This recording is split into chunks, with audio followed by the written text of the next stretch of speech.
My name is Adrian Cole, and the events I'm about to recount took place over the span of a single, unnervingly vivid day, one that began quietly, without any hint of the way it would deform my understanding of people, of belief, and of what the human mind does when pressed against something it cannot interpret. I'm recounting this with complete clarity, and I intend for every detail to be as precise as memory allows. What happened was real, and what I witnessed was not supernatural in any classical sense, but something far worse. A ritual performed with full intention, by people who knew exactly what they were doing and why. I didn't know any of that when I woke up at 5:42 a.m. that morning, showered, and drove out to the old quarry on Longridge Road. I had agreed to this ritual, their word, not mine, because of my friend, Jonah. We'd met in a wilderness survival group years ago, and he'd always been fascinated with off-grid communities, obscure spiritual practices, and the psychology of group belief. A week before the events of that day, he told me he'd been invited to something called The Exchange, held by a nature-focused collective that, according to him, dated back at least a century in the region. What he described sounded fringe but harmless. A day gathering, a ceremonial walk, a symbolic offering, and group reflection. He needed a second participant, someone mentally grounded, in his words. I agreed mostly because he'd helped me out of a rough time years ago, and loyalty is a trap like that, gentle until it isn't. The quarry was no longer active, the pit overgrown with saplings and thin pines poking through rock fractures. I parked near a faded chain-link gate where Jonah said to meet. He was already there, leaning against his truck, visibly more wired than I'd ever seen him, eyes bright like he hadn't slept. He waved quickly, almost too quickly, and I remember noticing right away how he didn't greet me verbally at first. Just looked me over, nodded once, and then said, "You're early. That's good." The tone was off, but I chalked it up to nerves. We hiked half a mile down a dirt path until the trees thinned into a wide clearing with a shallow depression in the center, almost like a natural amphitheater. Standing there were 9 people, all adults, all dressed in ordinary outdoor clothing. Jeans, fleece, canvas jackets, nothing ceremonial or cult-like. That alone lowered my guard. No robes, no chanting, no symbols. It looked like the start of a volunteer trail maintenance day. A woman who introduced herself as Mara stepped forward. She looked mid-40s, hair braided tight behind her head, movements deliberate but not theatrical. She shook my hand, met my eyes, and held my gaze 1 second longer than normal. "Adrian," she said, "thank you for trusting Jonah. Today is a day of exchange, not sacrifice. You're safe here." The phrasing caught me, but her calmness smoothed it over. She spoke like someone who'd practiced explaining something delicate without alarming newcomers. The group welcomed us into the circle, and for the first 20 minutes everything was so painfully normal that I began to feel embarrassed for assuming otherwise. They asked about our backgrounds, about how we knew each other, about why we came. Jonah kept answering in ways that sounded rehearsed or overly precise, and every time someone else spoke, he watched them carefully, like waiting for approval. I nudged him once, trying to break the tension with a quiet joke about him joining a hiking book club or something. He didn't even smile. At around 8:15 a.m., Mara lifted her hand and everyone fell quiet. The shift wasn't dramatic, just a practiced attentiveness, like they were used to following her lead. She explained that the exchange was a tradition of recognition, recognizing one's own internal burdens, acknowledging the responsibility one carries, and symbolically transferring the weight of those burdens into the earth. It wasn't mystical, she insisted. It's psychological filtration. Humans need structured release. That sounded like something out of a therapy retreat, and I remember nodding because, honestly, I could understand it. Then she said something that made my stomach tighten. Each participant begins with the naming. She didn't clarify what that meant, and before I could ask, Jonah stepped forward into the center of the depression. The group closed in around him, forming a wide ring about 15 feet across. Jonah stood straight, hands at his sides, chest rising and falling faster than normal. "State what you carry," Mara said. Jonah swallowed hard. His voice came out strained.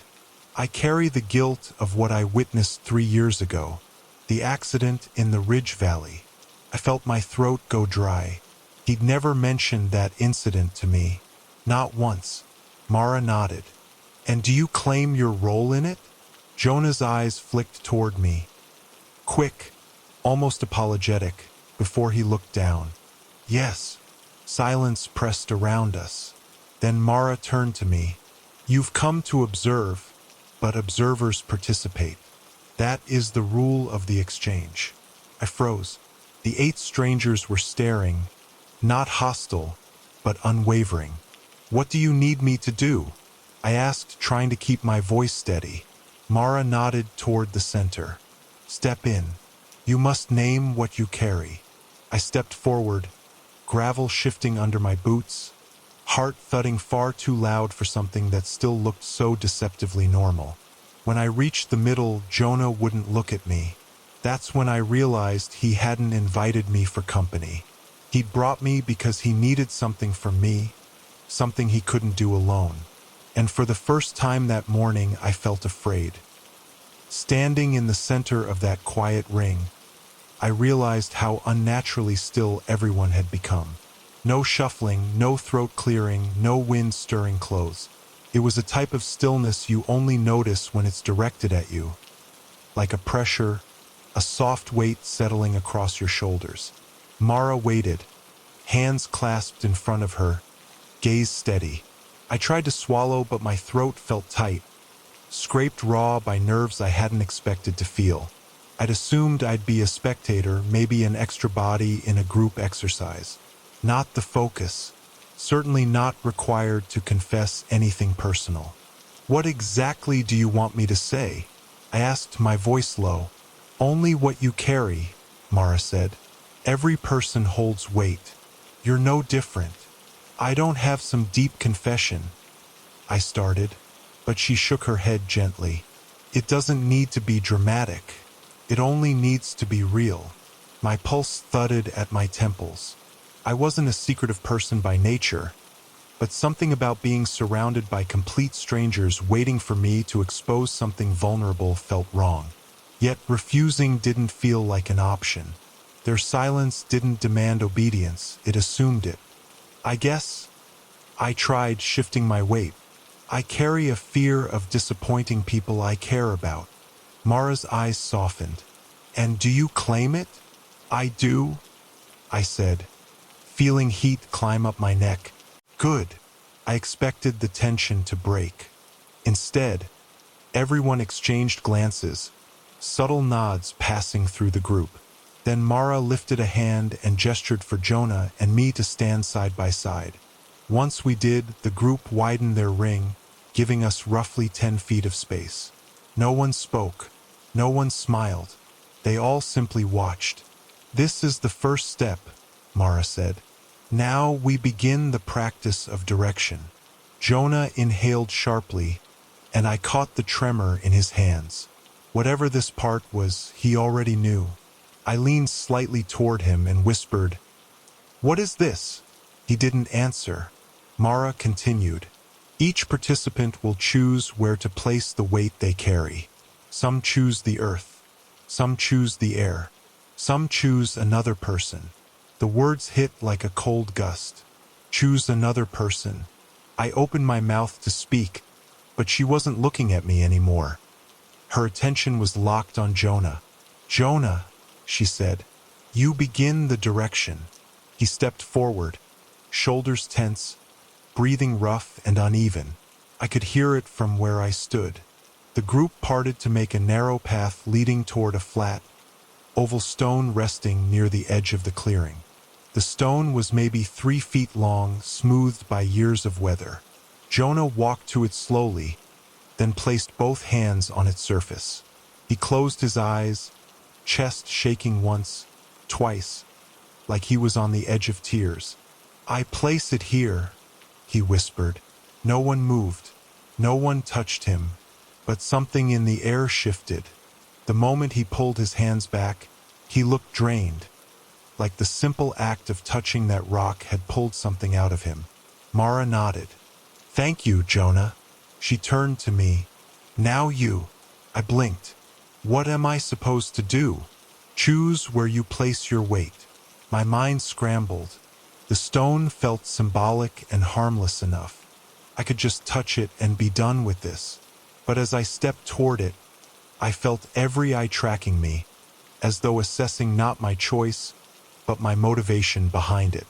A strange sense of scrutiny tightened around my chest. I placed my hands on the stone. It was cool, smoother than I'd expected. Nothing mystical happened.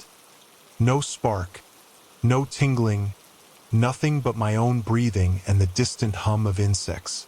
I left my hands there a few seconds longer than necessary before pulling away. "I place it here," I said, matching Jonah's quiet tone. Mara nodded once. "Acknowledged." I stepped back beside Jonah, expecting the ritual or exercise or whatever they called it to be over. Instead, Mara stepped into the center of the clearing herself. The others closed the ring a little, anticipation tightening like a drawstring. "The exchange," she said softly, "is not complete." Her voice carried a weight that made my stomach twist. "We've named. We've directed. Now comes the offering." Jonah's breath hitched audibly. When I glanced at him, his expression was tight with dread. Not surprise, not confusion. Dread. He knew this part. He knew what was coming. He just hadn't told me. "Mara," he said quietly, not moving, "we agreed I would go first." "You will," she said, "but he must stand with you." He turned to me, eyes finally meeting mine. There was apology there, apology and something else I couldn't name. Something exhausted, defeated. "I should have explained," he whispered. "I thought maybe this time it would be lighter." "What does that mean?" I whispered back. But before he could answer, Mara called his name again, and he stepped forward. The group parted for him, forming a corridor that led toward an old cedar tree at the edge of the clearing. Its trunk was wide, bark gray and fissured. Bits of cloth were tied to its branches, weathered strips of material fluttering softly. I hadn't noticed them before. Jonah reached the tree and placed his palm against the trunk. He closed his eyes, breathing fast, then said in a shaking voice, "I offer the memory." The clearing went silent, deeper than silence somehow. The air felt dense, charged with the tension of people holding their breath. "Jonah," I whispered, barely audible. "What memory?" But he kept his hand on the tree, lips pressed tight, shoulders trembling. Something was wrong, deeply, terribly wrong. My instinct screamed to step forward, to pull him back, to stop whatever he was doing. Before I could move, Mara's hand landed lightly but firmly on my shoulder. "Do not interrupt an offering," she murmured near my ear. "Not unless you're willing to take what he gives up." Her fingers tightened, a faint warning. I went still, because she wasn't threatening me. She was telling me the rules, and every single person there was watching to see if I'd break them. The disappointment in their faces wasn't loud or dramatic. It was subtle, tightening around the edges of their expressions like a muscle clenching. No one stepped toward me. No one raised a voice, but the shift in mood was immediate, like I'd broken some unspoken social contract. I pulled my hand away from the cedar tree, suddenly hyper-aware of the open space between me and the group, aware of how quiet it had become again. Too quiet for late morning in a forest clearing. Mara took a slow breath, the kind someone takes before speaking through frustration. "Adrian," she said, "the exchange requires balance." Jonah offered. "You were meant to respond." I didn't agree to be anyone's counterweight, I replied, trying to keep my voice even. I came because he asked me to. That's it. You came, she repeated, and you participated.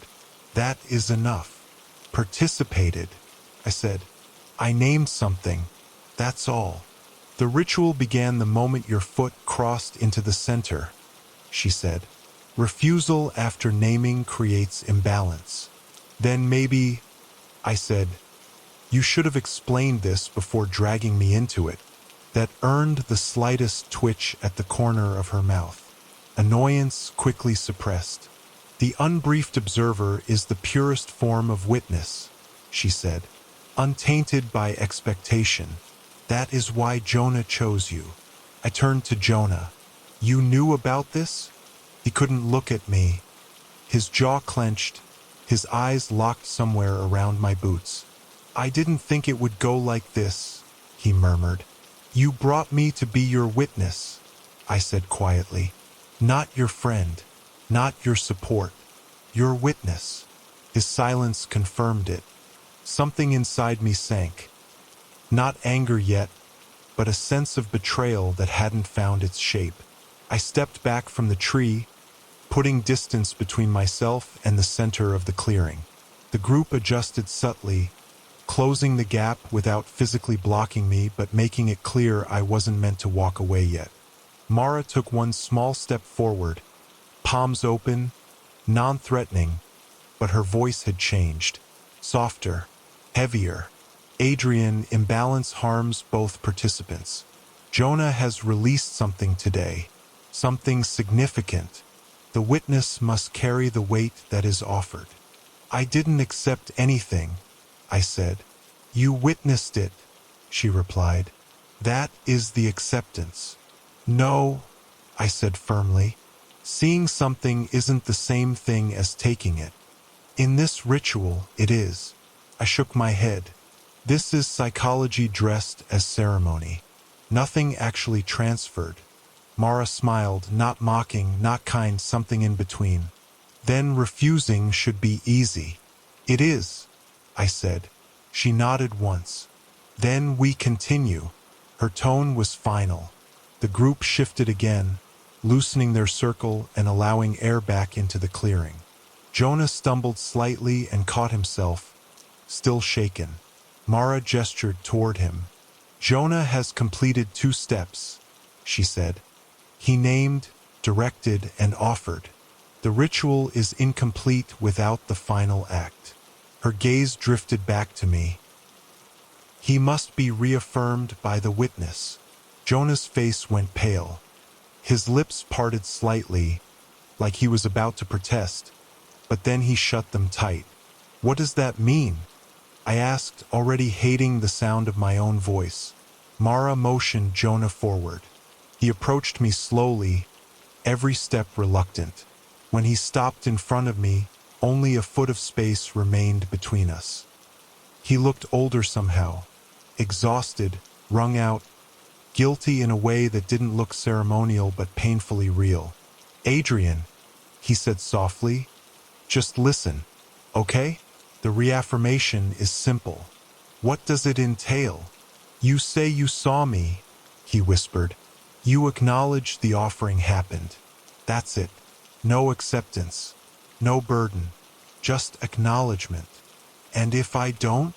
He swallowed, throat bobbing. Then the ritual holds onto the weight, and it doesn't stay still. That sounds like superstition. It's not superstition, Jonah said, voice cracking. It's people. It's what they do when something's incomplete. They push. Behind him, the group had fallen silent again. Not rigid or menacing, but waiting, like the next move hinged entirely on me. I looked at Jonah and saw the tremor in his hands. He wasn't afraid of ghosts or spirits. He was afraid of them, of what they would do if I broke their chain of meaning, of what they might force him to relive or confess if I didn't play along. Say the words, he whispered. Please, I don't want them doing anything else with this. I'm not validating a psychology game you dragged me into, I said. It's not a game. Then what is it? His eyes finally met mine, and the expression there hit harder than anything he'd said. It's something I couldn't carry anymore, he said, and I didn't know how else to let it go. That sentence unraveled something in me. The frustration, the fear, the sense of being cornered. It didn't vanish, but Jonah's desperation cut through it. This wasn't about me believing the ritual. It was about preventing the group from escalating whatever they thought needed to be done. The reaffirmation didn't bind me. It didn't give me anything. It was just words. Acknowledgement. A way out. I exhaled slowly. Fine. I'll say it. Relief washed across Jonah's face so quickly it almost looked like pain. Mara stepped forward. Adrian, repeat after me. I shot her a glare. I'll phrase it my own way. She considered that, then nodded. As long as it is clear. I turned to Jonah. His shoulders sagged, bracing. I saw you, I said evenly. I witnessed your offering. That's all. The clearing held its breath. Mara closed her eyes for a moment, then nodded. The reaffirmation is accepted. The tension in the group broke subtly. Not a sigh of relief, but a shift in posture, a slackening of shoulders. Jonah looked like he might collapse. I steadied him briefly before letting go. It's over, I asked. Mara shook her head gently. No, she said. The ritual is not over. My stomach dropped. Now comes the final act, she said. The shared truth. And from the way Jonah's face twisted, I knew this was the part he was afraid of most. When Mara said those words, the shared truth, Jonah's whole posture caved inward, like he'd been bracing for that moment the entire morning. His hand twitched toward his jacket pocket, then stopped halfway, fingers curling like he was gripping invisible fabric. The others quietly tightened the ring around us again, subtle but unmistakable. There was no threat in their movements, but there was an almost gravitational pull, a sense of inevitability closing in. I stepped slightly in front of Jonah without meaning to, the instinctive way you move when you feel someone is about to break. What does shared truth mean? I asked, unable to keep the edge out of my voice. You've made him confess, you've made me witness. What else is left? Mara tilted her head, studying me with an expression that was neither warm nor cold. Confession is not the purpose, she said. The exchange exists to remove weight from the individual.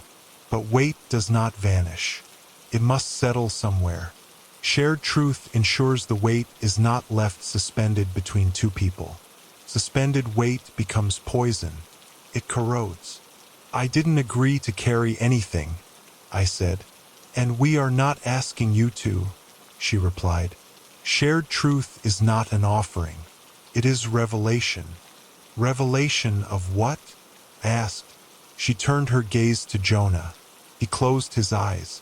No, he whispered. Please, not like this. Mara's expression didn't change. Jonah, it must be spoken. You know the rules. The witness received what you offered. The witness must understand it.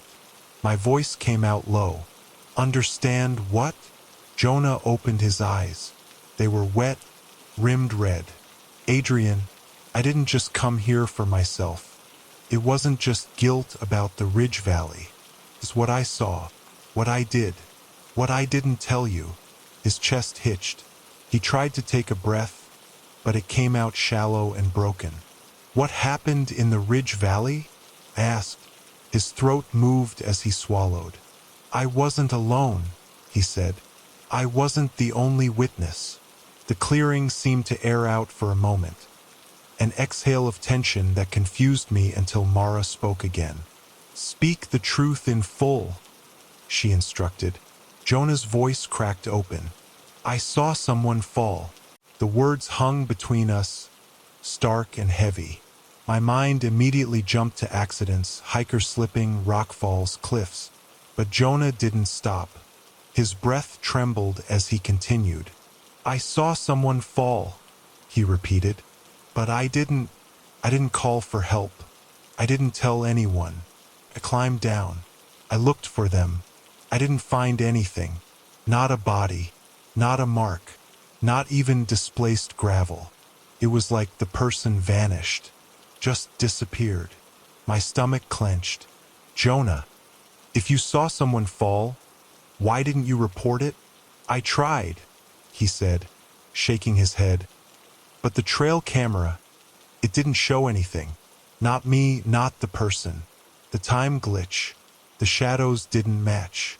I thought I was losing it. That's why I joined this group. They said they'd help me understand what I saw. They said they could take the weight off." "And did they?" I asked. He let out a shuddering breath. "No, they made it heavier. They said the only way out was the exchange. That the witness had to replace whatever I lost." A cold flash shot through my chest. "Replace?" Jonah winced. "Not like that. They don't mean a person. They mean understanding. If someone sees something impossible, the mind splits. They said the witness grounds it, makes it real, makes it manageable." I stared at him. "Jonah, do you believe that?" He didn't answer. Mara stepped closer. "The witness must hear the truth directly," she said, "not filtered through guilt. Jonah has told you the fall. He must now tell you who fell." The group tightened again, barely perceptible but enough to cage the moment. Jonah's lips trembled. He blinked hard, tears catching on his eyelashes. "I didn't know his name," he whispered. "I met him earlier that day. He asked for directions, said he was hiking alone. He had an orange backpack, worn straps. He took the ridge path. I followed 10 minutes behind." He choked on the next breath.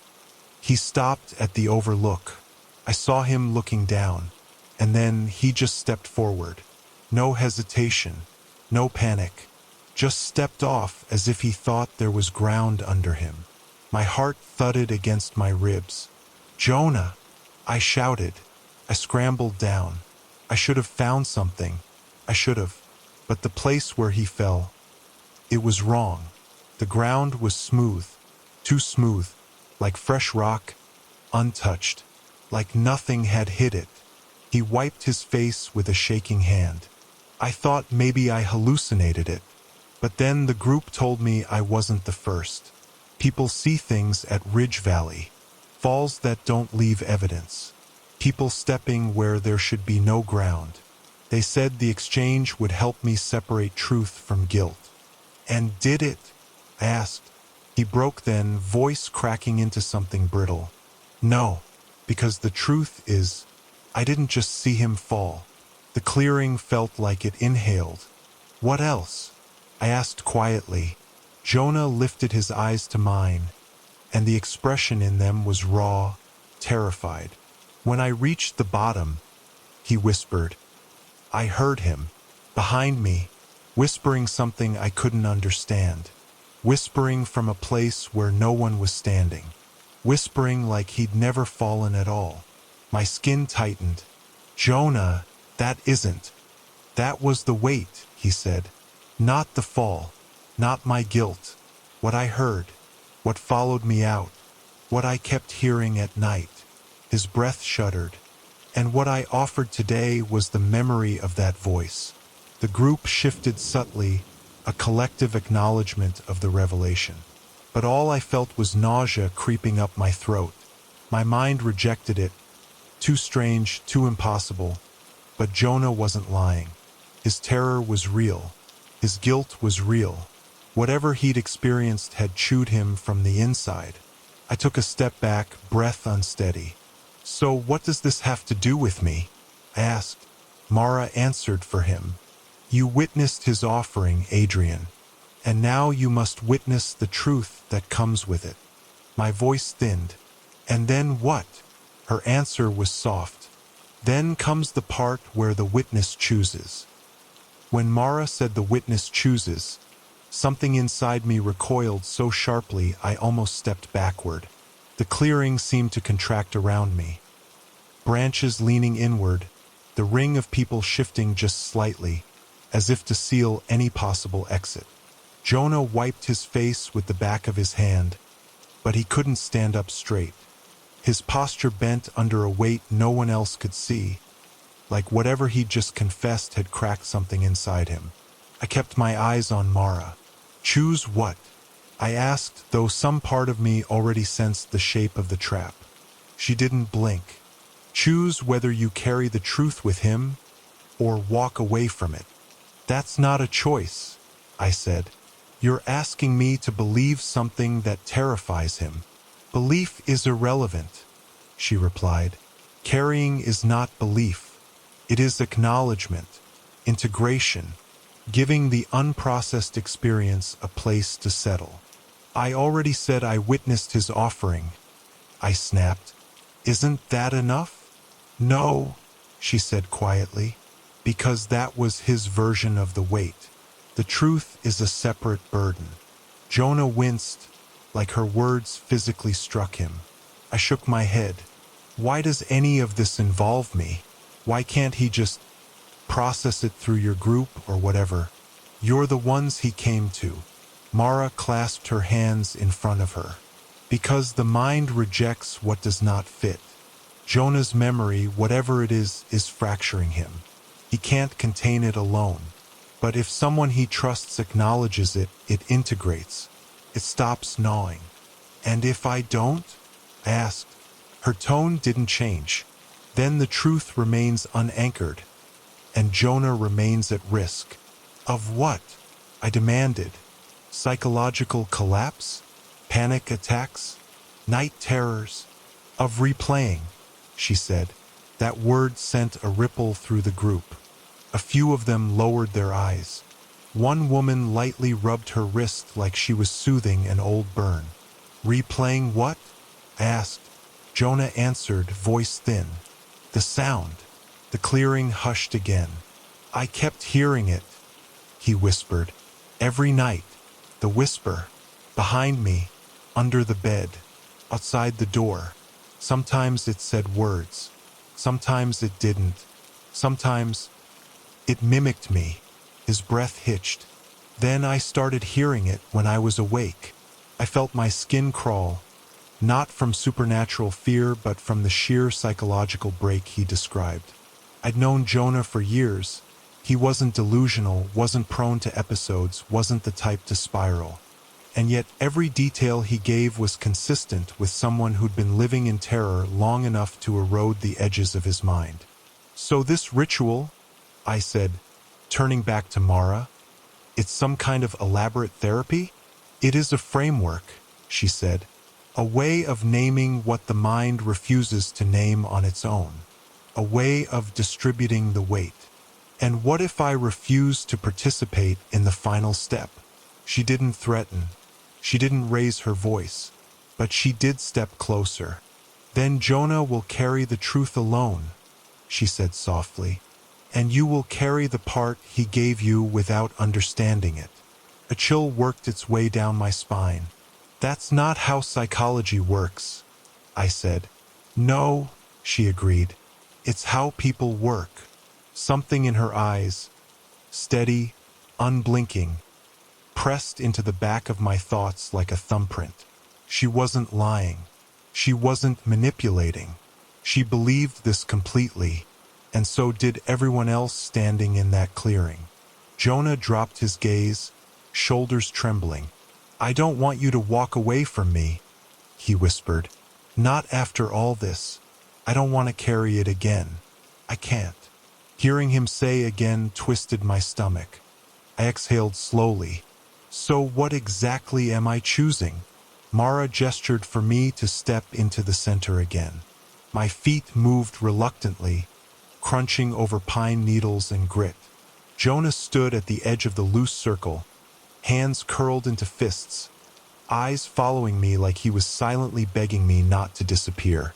Mara faced me directly, You choose, she said, whether to take the memory of Jonah's truth as shared experience or to let it remain his alone. That's it, I asked. You want me to say I share it? Yes. And if I do, what happens? You anchor it, she said. It becomes something that happened to both of you, not an isolated trauma. Shared truth does not haunt. It settles. And if I don't? She didn't answer immediately. She let the silence do the work. Then Jonah remains broken. I clenched my jaw. You're manipulating me. No, she said calmly. I'm telling you the consequences. My heart hammered in my chest. This was absurd, irrational, pseudo-spiritual group therapy garbage. And yet Jonah had brought me, not because he believed the ritual would fix him, but because he believed I could. He needed me to understand what he saw, to weight it down, to keep it from consuming him. I looked around the clearing. The group watched me with quiet expectation, not predatory, not aggressive, but deeply invested in this being resolved the right way. Their right way. I turned back to Jonah. His lips parted, trembling as if he were seconds away from breaking again. His eyes were terrified, not of the group, not of me, of the truth itself. He whispered, "Please don't leave me alone with it." My chest tightened. Every logical part of my brain told me this was ritual-induced delusion, a construct of suggestion and group pressure. But logic didn't matter when someone you cared about was begging you not to abandon them. So I inhaled slowly and said, "Tell me the truth again. All of it. I'm listening." Jonah's breath hitched, and he nodded once, almost collapsing in relief. But Mara wasn't finished. "Then, Adrian," she said, voice barely above a whisper, "you must speak it back." "What?" "That is the anchor. Not just hearing the truth. Repeating it. Taking it into your memory." The hairs on my arms rose. "So I'm supposed to make his nightmare my own?" I asked. "If you want him to survive it," she said quietly. "Yes." The circle tightened once more. Jonah swallowed hard, and the truth he'd been running from began to pulse at the edges of the clearing, waiting for me to choose. Jonah took a step toward me, not fully steady on his feet, like someone moving through a room full of ghosts only he could see. The others stayed where they were, forming a loose wall of bodies around the clearing. They weren't blocking me from leaving, not explicitly, but every part of their positioning implied that walking away now would turn something quiet into something loud. Mara stood slightly off-center, watching both of us with that same calm, austere patience she'd held all morning, like she was waiting for gravity to finish its work. "Adrian," Jonah said, his voice shredded around the edges. "What I'm going to tell you, I didn't tell the group everything. There were parts one kept back. Parts one hoped would go away if I never said them out loud." Mara didn't react, but I saw two of the men glance at each other, and I realized this wasn't unexpected. They'd seen this before. People cracking open slightly late. People holding onto a second, hidden truth. I kept my voice steady. "Tell me what you saw." Jonah exhaled shakily. His hands dangled at his sides, fingers trembling. "When I climbed down the ridge," he said, "and found the ground untouched, I thought maybe the fall wasn't real. Maybe he slipped sideways, maybe he landed somewhere I couldn't see. But the longer I looked, the more wrong everything felt. Like the air was too still, like the trees were listening." He closed his eyes. I started to shout for him, over and over. Nothing. No echo. Even though it was an open valley, it was like the sound hit something soft. "Psychological shock," I said, partly to reassure him, partly to anchor myself. He shook his head. "I would have believed that if I hadn't heard it." I felt myself stiffen. "The voice." He nodded. "I was kneeling by the base of the ridge, trying to figure out which direction to go. And then, his throat tightened. I heard breathing behind me, but not like someone sneaking up. It was slow, wet, like someone trying to inhale through blood. A faint murmur rippled around the clearing, subtle but present. I turned around, Jonah said. There was no one there, but the breathing didn't stop. It circled me, left, right, behind again. I kept spinning, trying to see something, anything. And then his voice dropped. Something whispered my name. The back of my neck prickled. I reminded myself that his experience didn't have to be literal. Fear distorts sound. Panic invents patterns. But Jonah's face wasn't the face of someone describing a dream. It was the face of someone who had been dragged back into the moment, whether he wanted to be or not.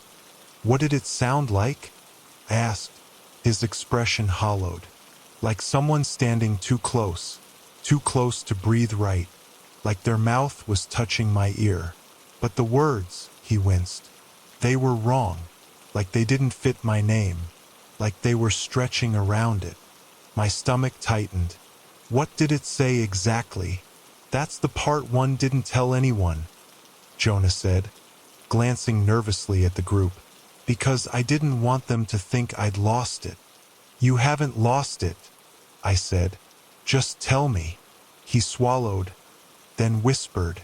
It said, I'm not the one who fell. The clearing went absolutely still. I heard my own pulse in my ears. The statement wasn't supernatural, it was psychological. A brain trying to make sense of trauma. But the phrasing was wrong enough, eerie enough, that something inside me buckled slightly. And then, Jonah continued, voice cracking, I felt someone put their hand on my shoulder. I stared at him. A real hand? You're sure? He nodded quickly. Warm, light, solid. His breath shook. But when I turned around, there was no one there. The group remained motionless, listening, absorbing.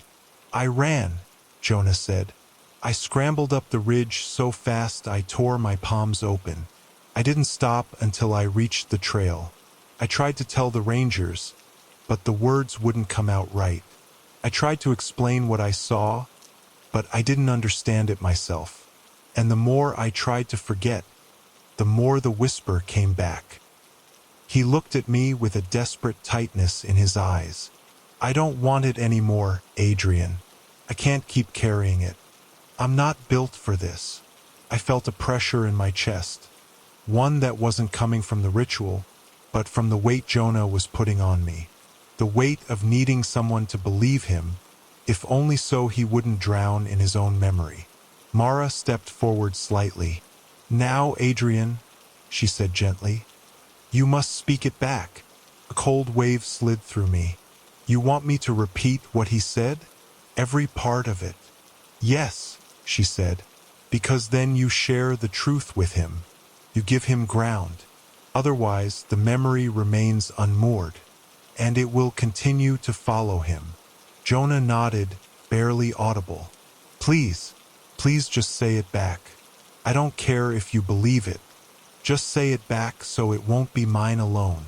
I stared at him, at the trembling in his shoulders, at the exhaustion in his eyes. He wasn't asking me to validate something supernatural. He was asking me to carry the narrative weight of it so he wouldn't feel like he was losing his mind. My throat felt tight. I don't know if I can. You can, Mara said quietly. It is simply memory. Human memory. Nothing more. I looked at Jonah. He whispered, I need you, Adrian. And that broke whatever resistance I had left. I drew a slow breath, stepped closer to him and said, You climbed down the ridge. You didn't find a body. You heard breathing behind you, circling you. You heard someone whisper your name and say, I'm not the one who fell. Something touched your shoulder. And when you turned, no one was there. Jonah sagged like someone had cut strings holding him up. A sob broke out of him, not from pain but from release. The group collectively inhaled. Mara nodded deeply. The truth is now shared. I felt no mystical shift, no electric sensation, but Jonah's relief was real. His shaking eased, his breath steadied, his posture straightened just a fraction. And yet, as I stood there, repeating the memory, a faint, sharp awareness bloomed in the back of my mind. Something had changed, something subtle, a splinter of image I hadn't had before, a flash of a ridge, the impression of a whisper, not sound, just the shape of it. I blinked hard.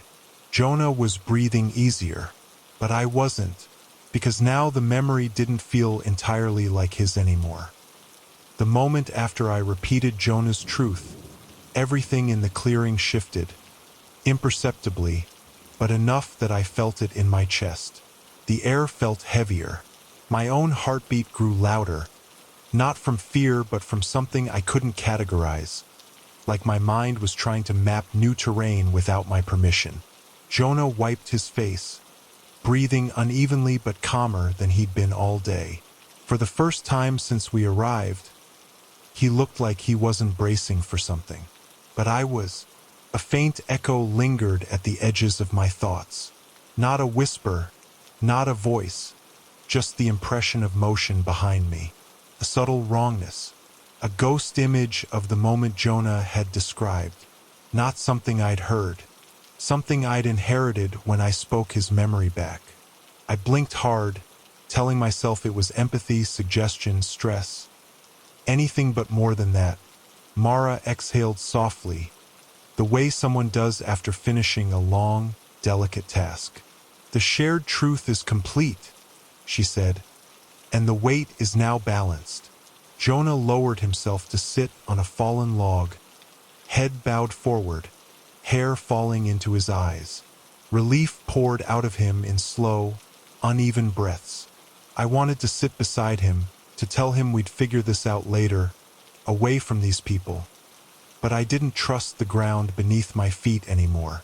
The clearing felt different now. Closer, watching. I stepped back instinctively. Mara noticed. "Adrian," she said gently, "you may feel unsettled. That is natural. Sharing another's truth does not mean taking their burden. It simply means you now understand the shape of it." I shook my head. I didn't come here to understand any of this. I came because a friend asked me. I thought this was a mindfulness thing, a support circle, not... My voice trailed off as I searched for the right word. "Not whatever this is. It is a support circle," Mara said. "Just older than most. That's not comforting." "I'm not trying to comfort you," she said. "I'm trying to explain that what happened today was necessary. Jonah couldn't leave here as he was. You saw that." I looked at Jonah, shoulders slumped, hands dangling loose between his knees, breathing like he'd finally set something down. She wasn't wrong. He couldn't have kept carrying that alone. But why did the truth have to be shared with me? I rubbed my temples, trying to dispel the faint, flickering image behind my eyes. "I need to know something," I said quietly. "Has any of this ever gone wrong?" The question dropped into the clearing like a stone. The group exchanged glances. Not fearful, not alarmed, just acknowledging something uncomfortable. Mara hesitated for the first time all day. "Wrong isn't the correct word," she said slowly. "Sometimes the witness refuses. Sometimes the truth stays unanchored. When that happens, a person can unravel. Their sense of reality fractures. The memory turns predatory." I stared at her. "Predatory? Not in a supernatural sense," she clarified. "In a psychological one. The mind becomes its own threat. That's not how trauma works. Trauma doesn't choose its metaphors," she replied softly. "The mind does." One of the men, a lean, quiet one, spoke up. "We've seen people break from less than Jonah carried." Another, a woman with silver hair braided over one shoulder, added, We don't let people leave alone when that happens. My breath hitched slightly. So what? People go home with you? You monitor them? Babysit them? We don't restrain anyone, Mara said. We stay with them. We help them process. We keep them from being alone with the truth until it settles. And if they run?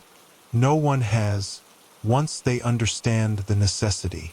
That wasn't reassuring. It was unnerving. I wiped a hand across my face. I need to get Jonah home. Away from here. Mara nodded. You will. When he's ready. I think he's ready now, I said. Not yet, she replied. There is one last step. My stomach dropped. Mara, it is not another offering, she said quickly, sensing my rising tension. It is not confession or shared truth. It is simply the closing. The closing of what? I asked. The day, she said. Everything that begins must end. Without a closing, the ritual remains open.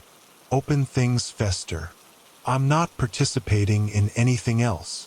You already have, she said calmly. This part is not about you, or Jonah. It's about the space. I frowned. The space. The clearing, she said. This is an old place. Countless truths have been spoken here. We mark the end so the weight stays rooted and doesn't bleed into the next gathering. I don't care about your traditions, I said. We're done. Jonah lifted his head weakly. Adrian, just let them finish. Please. His voice hit me harder than Mara's explanation ever could. He wasn't afraid now, just tired. He didn't want to leave with loose ends. He didn't want to take the risk that something unclosed would cling to him. Fine, I said, exhaling through my nose. Just do it, whatever it is. Then we're leaving. Mara nodded. Then stand with Jonah. I moved to his side, and he leaned lightly against me. Not collapsing, but grounding himself. The group widened their rings slightly, spacing themselves evenly, faces lifted toward the canopy above. Mara stepped into the center. She raised her hand, and everyone, every single person, spoke at once. Not loudly, not chanting, not rhythmic. Just a single sentence, in soft, steady unison. What is shared is remembered. What is remembered is real. The words threaded through the clearing like a breeze that moved only inside the circle. Jonah exhaled, slow and trembling, and something in his posture settled. The group lowered their heads. Silence returned. Mara approached us. The ritual is closed. Jonah nodded faintly. I placed an arm around his back to help him stand. But as we turned to leave the clearing, something twisted inside my chest. Subtle, sharp, like a thought I didn't want settling where it didn't belong. Not a whisper, not a voice, just a question. A question I didn't recognize as mine. If the man Jonah saw wasn't the one who fell, then who did? I pushed the thought away. I told myself it was nothing, just influence, just suggestion. But the image of the ridge valley was sharper now, too sharp. And as Jonah leaned on me, steadying himself, I realized something unsettling. For the first time all day, I wasn't sure the memory I carried belonged entirely to him anymore. Jonah leaned heavily on me as we made our way out of the clearing, the dirt path narrowing between the pines. The group didn't follow. They simply watched us go, silent, unblinking, as if ensuring we didn't drift off into the woods and vanish under the weight of something unfinished. Their stillness pressed on the back of my neck until the trees finally swallowed them from view. When we were far enough that the clearing felt like another world behind us, Jonah sagged harder against me. I'm okay, he mumbled, though he absolutely wasn't. But his voice had changed. It wasn't cracking anymore. It wasn't spiraling. It was just hollow, like he was trying out the shape of emptiness where the memory had been. You need water, I said. Food. Maybe a hospital. No, he whispered. Just get me home. The path sloped upward. Dry branches snapped under our boots. The late afternoon sun slid between the trees in long slanted beams, bright enough to sting my eyes. The world looked normal again. So normal it felt violently out of place after everything that happened in that clearing. I tried to focus on the physical, on supporting Jonah's weight, on the ache building in my arms, on the rhythm of our steps. Anything to quiet the thought that kept nudging at the back of my skull like a finger tapping glass. I'm not the one who fell. It wasn't a whisper. It wasn't sound at all. Just the shape of an idea, lingering like an aftertaste. Pushed it away. By the time we reached the chain-link gate where we'd parked, Jonah had regained enough strength to walk without leaning on me. His face was pale but steadier. The tremors in his hands had mostly stopped. As I opened the passenger door of his truck, he caught my wrist. "Thank you," he said quietly. "You don't know what you did for me." "I didn't do anything," I said. "I just listened." He shook his head, gaze dropping to the dusty ground. "No, it's more than that. The exchange only works if someone anchors the truth. I couldn't have done that with them. Not after keeping parts of it hidden." "You talk like this was some ancient ritual," I said. "It's a controlled therapy exercise with bad branding." Jonah didn't smile. "I don't care what you call it," he said. "It helped." "Yeah," I murmured. "We'll see." He got in the truck, shut the door, and rested his forehead against the window. I walked around to the driver's side of my car, keys cold against my fingers. The quarry felt suffocating now. Too quiet, too empty. I wanted the road. I wanted distance. But the moment I sat in my seat, the ridge valley flashed behind my eyes again. Not fully formed, not vivid, just a sliver of terrain and shadow. Familiar, too familiar. I gripped the steering wheel. "These aren't my memories," I whispered to myself, yet they felt like they were beginning to be. I shook it off, started the engine, and followed Jonah's truck down the winding forest road. He drove slow, careful, like someone relearning how to exist inside their own skin. I kept a few car lengths behind him, letting the sunlight soften the edges of the trees. I thought we were done with the day, but halfway down the road, Jonah's brake lights flared. His truck slowed, then stopped. I stopped too. He didn't get out. He didn't wave. He just sat there, shoulders hunched, unmoving. I stepped out of my car. "Jonah? You okay?" No answer. I walked up to the driver's side window. His eyes were open, unfocused, staring straight ahead. His breathing was shallow again. "What's wrong?" I asked sharply. "Talk to me." He blinked once, twice, then his lips moved. "I heard something," he whispered. A blade of cold slid down my spine. "What do you mean, you heard something?" "There's nothing out here." He shook his head slowly. "Not now." "Then when?" "When you repeated it," he said. "The truth. The part one told you." "What did you hear?" His eyes finally shifted to mine. Not terrified, not unraveling, but confused, disoriented. "I heard it behind you," he whispered, "like someone standing right over your shoulder." My breath froze. "What?" "But it wasn't words," he said. "Just breathing. Slow. Wet. Like." "Stop!" I snapped. Too sharp. Too fast. I wasn't ready to hear that. But he finished anyway, voice small. "Like what I heard in the valley." The forest pressed in around us.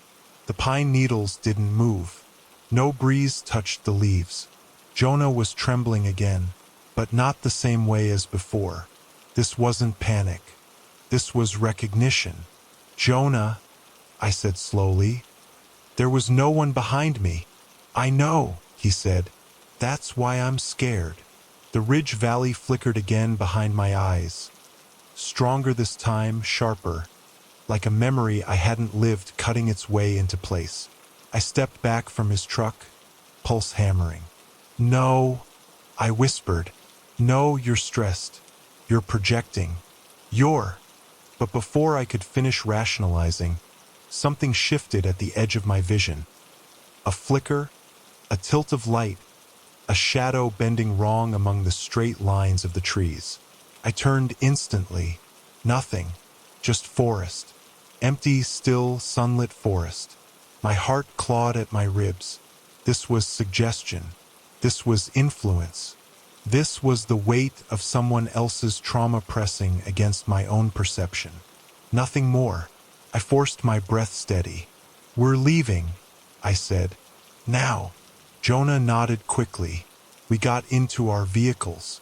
But as I buckled my seatbelt, a thought surfaced. Uninvited, unrooted, but disturbingly clear.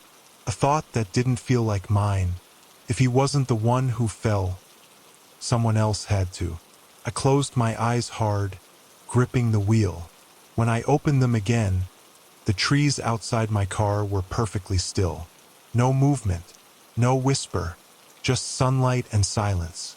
But the memory, Jonah's memory, no longer sat on the outside of my mind. It had settled, somewhere deep, somewhere that felt like it had always been mine.